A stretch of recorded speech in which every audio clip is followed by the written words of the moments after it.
Je ne condamne personne. Mais je sais une chose, c'est que lorsque nous avons une parole impeccable par rapport aux autres, par rapport à nous-mêmes, on obtient notre pouvoir.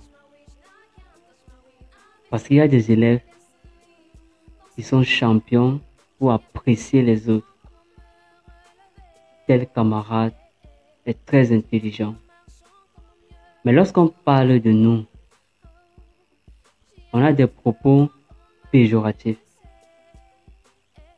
Et là, ça ne nous amène pas à donner le meilleur de nous-mêmes.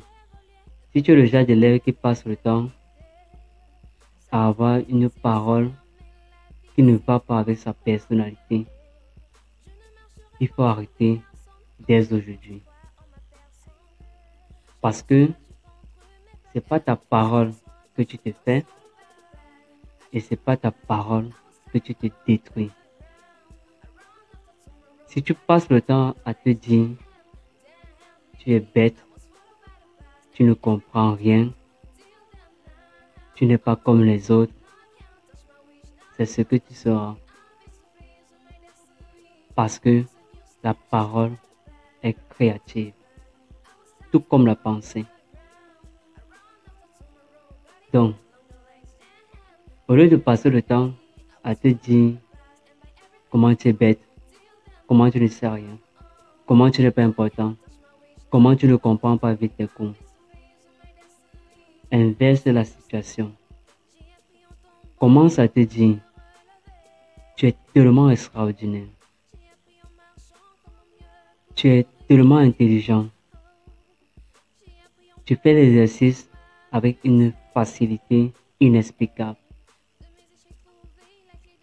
Tu fais l'exercice, même les plus difficiles, sans problème. À force de te répéter ces phrases positives qui t'entraînent à pouvoir être la meilleure version de toi, tu dois exactement le faire. Parce que tout part de là. Peu importe les cours que tu auras en classe, peu importe les livres que tu auras pour étudier, si déjà la manière dont tu parles de toi n'est pas positive, tu n'arriveras à rien. Si déjà tes pensées ne sont pas celles d'une personne intelligente, tu ne pourras pas l'être. Si ta parole ne va pas dans le même sens de ce que tu veux dans tes études, tu vas faire fausse route. Alors, que ta parole soit impeccable. Utilise les mots positifs au présent et personnel. Je suis intelligent. Tu dois te le dire chaque jour. Même si au moment présent, tu sais que tu n'es pas intelligent. Mais le simple fait de te le répéter à chaque fois, même sans le vouloir, tu vas devenir intelligent. Je passe le temps à vous répéter cela parce que c'est très important. Le monde immatériel a plus de poids que le monde matériel. On ne doit rien forcer. Ce qui est à toi viendra à toi. Rien ne se perd. Ce que tu aimais te revient. C'est un effet de boomerang. Si tu fais du mal aux autres, c'est à toi-même que tu fais du mal. Si tu aides les autres, c'est toi-même que tu aides.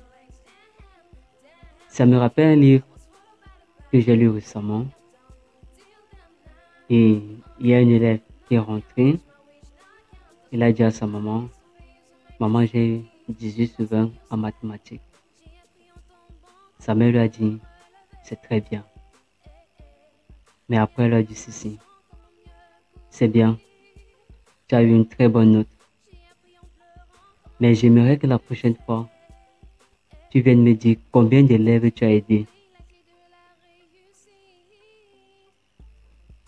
Quand j'ai lu cette phrase, ça me rappelait beaucoup de choses. Et ça dit ceci. Plus tu cherches à aider les gens, plus tu retiens, plus tu gardes, plus tu évolues. Les élèves qui gardent les choses pour eux-mêmes, après oublient. Pourquoi? Parce que lorsque tu crois connaître, tu ne révises plus, tu n'apprends plus. Et le cerveau est tel que lorsque tu n'envoies plus une information, il va trouver que cette information n'est pas importante, il va la formater. Mais si par contre, tu envoies cette information chaque jour, tout le temps, il va se dire, ok, ça c'est une information importante, je dois la sauvegarder. Alors comment est-ce que tu envoies cette information chaque jour? C'est parce que tu expliques aux autres. C'est parce que tu aides les autres à comprendre ce que tu comprends. Et plus tu transmets, plus tu retiens. C'est ça la puissance de certains élèves. Il y a des élèves qui sont tellement intelligents. C'est pas qu'ils font la magie. C'est juste qu'ils ont appris là d'aider. Ils ont appris là de transmettre. Ils ont appris là de ne pas voir son camarade souffrir alors qu'il peut l'aider. Alors, il faut être à la fois élève, enseignant. Oui, élève, enseignant. Ça veut dire quoi? Lorsque tu es en classe, tu écoutes ce que l'enseignant dit. Tu prends des notes. Tu poses des questions lorsque tu ne comprends pas. Et lorsque c'est fait, l'enseignant a fini son cours, il est parti. Toi, à ton tour, tu peux expliquer à ton camarade qui n'a pas bien compris. Lorsque tu expliques, tu te comportes déjà comme un enseignant. Et ça te permet comme ça de faire asseoir les notions que tu viens de recevoir. Mais si tu gardes ça pour toi, à l'heure actuelle, tu as compris ce que l'enseignant a dit. C'est parfait. Plus tard, peut-être après 2 jours, 1 semaine, tu ne reviens pas dessus. Le cerveau va formater cette information. Il n'y aura plus rien. Par contre, plus tu vas expliquer, plus ça va rester. Il faut toujours avoir le sens d'entraide. Plus tu aides les autres, plus tu te découvres. Parce qu'en aidant ton camarade, il y aura peut-être quelque chose que tu auras oublié. Tu vas noter et la prochaine fois que l'enseignant va revenir, tu vas poser ta question. Et ça va te permettre à toi et à ton camarade d'avoir la solution. Ne gardez rien pour vous. Si vous êtes intelligent, aidez les autres à être intelligents, vous allez être plus intelligent. Donc, voilà ce que j'avais à partager avec vous aujourd'hui. Restez vraiment sage et comprenez que l'école n'est pas difficile. C'est ça qui vous empêche d'avancer.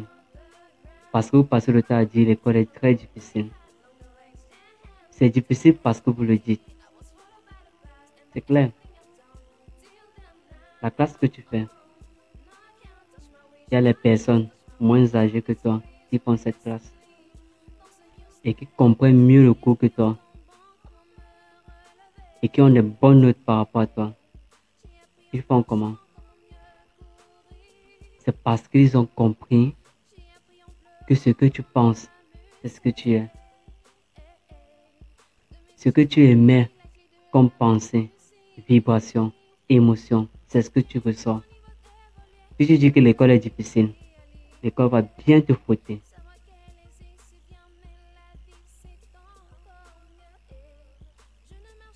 Mais si au contraire, tu dis l'école est facile, je peux tout comprendre.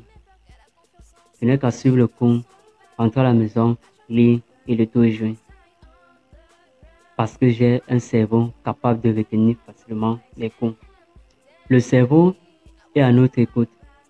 Il est un peu comme notre esclave. On lui dit, il exécute. On dit, garde cette information, il garde l'information. ne garde pas cette information, il ne garde pas l'information. Il ne fait pas le choix entre ce qui est bien et ce qui est mal. Plus tu es concentré sur quelque chose, plus il retient l'information. C'est pourquoi on dit l'énergie va là où est concentrée l'attention. Plus tu es focalisé sur la réussite, plus tu auras la réussite. Plus tu es focalisé sur l'échec, plus tu vas échouer. Donc arrête de penser négativement parce que tes pensées entraînent ta réalité. C'est parce que tes paroles entraînent ta réalité. Tes émotions entraînent ta réalité. Ce que tu dis, ce que tu penses, ce que tu ressens entraîne ta réalité. Donc, il faut être son propre surveillant. Surveille tes pensées, surveille tes paroles et écoute tes sentiments. Lorsque ça ne va pas dans le même sens de ce que tu veux, directement tu formates. Tu dois effacer. Si tu as pensé un truc qui n'était pas bien, directement tu effaces. Et pour effacer, il faut mettre le contraire de la phrase. Il faut mettre le contraire de la pensée. Parce que si tu effaces et que tu ne remets rien, ça va revenir. La nature a horreur du vide. Même le cerveau, c'est pareil. Donc, si tu pensais, je ne suis pas intelligent, directement, tu effaces cette phrase. Tu dis, je suis super intelligent. Et c'est cette information, mais c'est cette phrase que tu gardes continuellement.